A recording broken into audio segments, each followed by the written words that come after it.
Yes. അപ്പോ ആ അപ്പൊ അത് അത് നിങ്ങൾ പിന്നെ അറിയെങ്കിൽ നിങ്ങൾ ആ പണിക്ക് നിന്നാൽ മതി. ഏത് ഈ പറഞ്ഞ ഒരു എസ്സേ എഴുതാൻ അല്ലെങ്കിൽ ഒരു പിന്നെ സ്പീച്ച് തയ്യാറാക്കാനൊക്കെ നമുക്ക് അറിയെങ്കിൽ മാത്രം. അതൊരു ജനറൽ ടൈപ്പ് ക്വസ്റ്റ്യൻ ആണ്. ഓക്കെ, ജനറൽ ടൈപ്പ് ക്വസ്റ്റ്യൻ ആണ്. അപ്പൊ അത് നിങ്ങൾക്ക് അറിയുമെങ്കിൽ, അതൊക്കെ നന്നായിട്ട് എഴുതി പിടിപ്പിക്കാൻ അറിയുമെങ്കിൽ മാത്രം നിങ്ങൾ ആ ഒരു ജോലിക്ക് നിൽക്കുക. അല്ലെങ്കിൽ പിന്നെ നമ്മൾ എന്താണ്, അടുത്തൊരു ചോദ്യം വന്നിരിക്കുന്നത് briefly narrate the story of maternity എന്ന് പറഞ്ഞുകൊണ്ട് നമുക്കൊരു ചോദ്യം വന്നിട്ടുണ്ട്. അത് മിക്കവാറും വരും കേട്ടോ, ഉറപ്പായിട്ടും വരുന്ന ഒരു ചോദ്യമായിട്ട് എനിക്ക് തോന്നുന്നുണ്ട്. Briefly narrate the story maternity. Maternity എന്ന സ്റ്റോറിയെ നിങ്ങൾ എന്ത് ചെയ്യാണ്, ഒന്ന് ചുരുക്കി നറേറ്റ് ചെയ്യാനാണ്, ഒന്ന് ചുരുക്കി വിവരിക്കാൻ വേണ്ടിയിട്ടാണ് പറഞ്ഞിരിക്കുന്നത്. ഓക്കെ, ചുരുക്കി വിവരിക്കാൻ വേണ്ടിയിട്ടാണ് പറഞ്ഞിരിക്കുന്നത്. ഓക്കെ, അപ്പൊ എന്താണ് briefly narrate the story maternity. Okay, maternity എന്ന സ്റ്റോറിയെ എന്ത് ചെയ്യാൻ, ഒന്ന് ചുരുക്കി വിവരിക്കാൻ വേണ്ടി പറഞ്ഞിട്ടുണ്ട്. അപ്പൊ നിങ്ങൾക്ക് അതുമായി ബന്ധപ്പെടുത്തിയിട്ട് എന്തെങ്കിലും ഐഡിയ ഉണ്ടോ? മെറ്റേണിറ്റി എന്ന സ്റ്റോറിയുമായി ബന്ധപ്പെടുത്തിയിട്ട് നിങ്ങൾക്ക് എന്തെങ്കിലും ഐഡിയ ഉണ്ടോ? ഉണ്ടെങ്കിൽ ഒന്ന് പറയൂ. മെറ്റേണിറ്റി എന്ന് പറയുന്ന സ്റ്റോറിയുമായിട്ട് ബന്ധപ്പെടുത്തിയിട്ട് നിങ്ങൾക്ക് എന്തെങ്കിലും ഐഡിയ ഉണ്ടോ? ഇങ്ങനെ എഴുതിയാൽ മതിയോ എന്ന് ചോദിക്കുന്നു. മനസ്സിലായില്ല, എങ്ങനെയാണ് എഴുതേണ്ടത്? മെറ്റേണിറ്റി എന്ന ഒരു സ്റ്റോറി, ആ സ്റ്റോറിയുമായി ബന്ധപ്പെടുത്തിയിട്ട് ഒരു എസ്സേ ആണ് ചോദിച്ചിരിക്കുന്നത്. അപ്പൊ അതിന്റെ ഒരു എസ്സേ എഴുതാനാണ്. അത് നിങ്ങൾക്ക് വല്ല ഐഡിയ ഉണ്ടോ എന്ന് ചോദിക്കുന്നു. ഇല്ല ഇല്ല എന്ന് എല്ലാവരും പറയുന്നു. ദൈവമേ. ഓക്കെ, ഇല്ല ഇല്ല എന്ന് പറഞ്ഞാൽ എങ്ങനെ ഇപ്പൊ നമുക്ക് നടക്കാം? യെസ്. അപ്പൊ ഞാനെന്നാ അതിന്റെ ആൻസർ ഒന്ന് പറഞ്ഞോട്ടെ.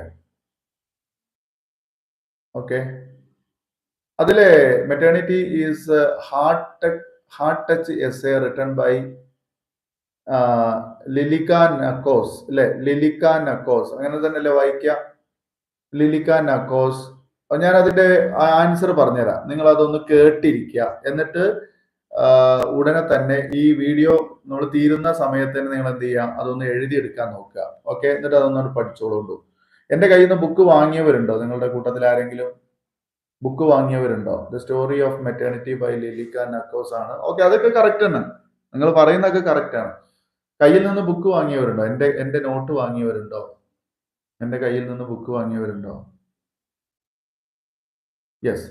ആ ഉള്ളവർ എന്ത് ചെയ്യുക, ബുക്ക് ഒന്ന് തുറന്നു വെക്കുക. എന്റെ കയ്യിൽ നിന്ന് ബുക്ക് വാങ്ങിയവര് അതൊന്ന് തുറന്നു വെക്കുക. എന്റെ കയ്യിൽ നിന്ന് ബുക്ക് വാങ്ങിയവരൊന്ന് തുറന്നു വെക്കുക. പേജ് നമ്പർ 10, 11 തുറന്നു വെക്കുക. 10, 11. 10, 11.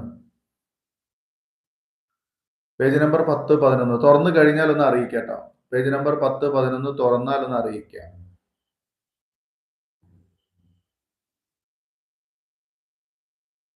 ഓക്കെ ആണോ?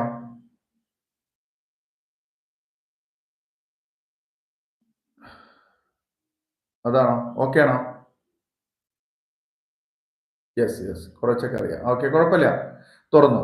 ഇനി നോക്കിക്കോട്ടോ. ബുക്കുള്ളവർ അത് നോക്കുക, അല്ലാത്തവർ എന്നെ നോക്കി കണ്ടിരിക്കുക. Okay, yes. അപ്പോ ലിലിക, അങ്ങനെ തന്നെയല്ലേ വായിക്കുക?